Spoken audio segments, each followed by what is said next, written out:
After a brush with death, her doctors say it's a miracle she's still here. This morning, we are introducing you to Vivian, who, despite being in her 80s, her spirit, drive, and determination know no age. Yeah, this is my hangout. You can watch the people. It's a prime view in Grand Haven, one Vivian Cameron has had for the past 50 years, watching the people and ships pass. But these days, she treasures it a little more. That's my ship's clock, and I like that sign above there too. The view is great, my friendship free. Won't you sit on the porch with me? One of those friendships is with her granddaughter, Emily. I can be pretty honest and kind of sarcastic and stuff, and she gives it right back. So she's definitely not a pushover, that's for sure. And we'll be here another 50 years, I'm sure. You will, maybe not me. I don't know. You never know. You knows. Technology. People are living longer now.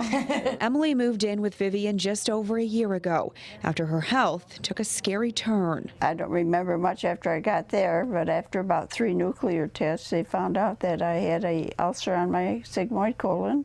And after they got that capped, and I had around, I think, 15 blood transfusions.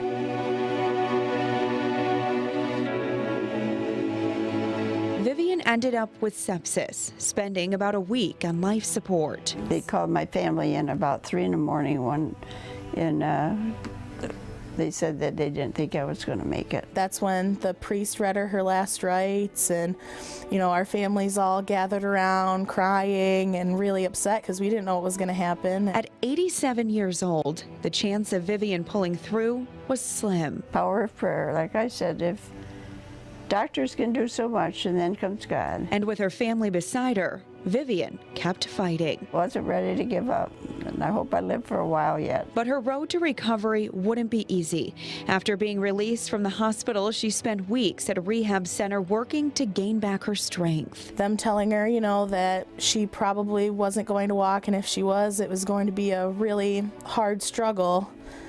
We were all kind of skeptical. Vivian was eventually sent home in a wheelchair. I couldn't even stand up. They'd get a walker in front of me and I couldn't stand up. They gave her a little bit of hope, but I think she took that little bit and kind of ran with it.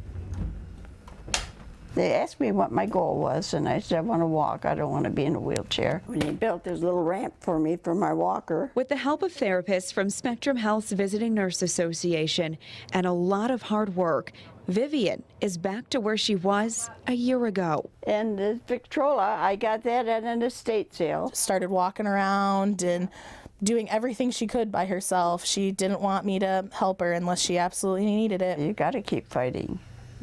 If you give up, there's no, just no point in anything. Grateful for every day, Vivian is living life to the fullest. Grandkids, first thing they do is come out in the kitchen and get their treats. Grandkids, my fanny, it's all you. Proving that age is nothing but a number. For somebody who's 87 years old, to come back from last rites and being on life support to walking around her house and laughing with her family and acting like nothing ever happened is a miracle by anybody's standards, I think. I've had the will to live, and yeah, wasn't ready to go yet. Yeah.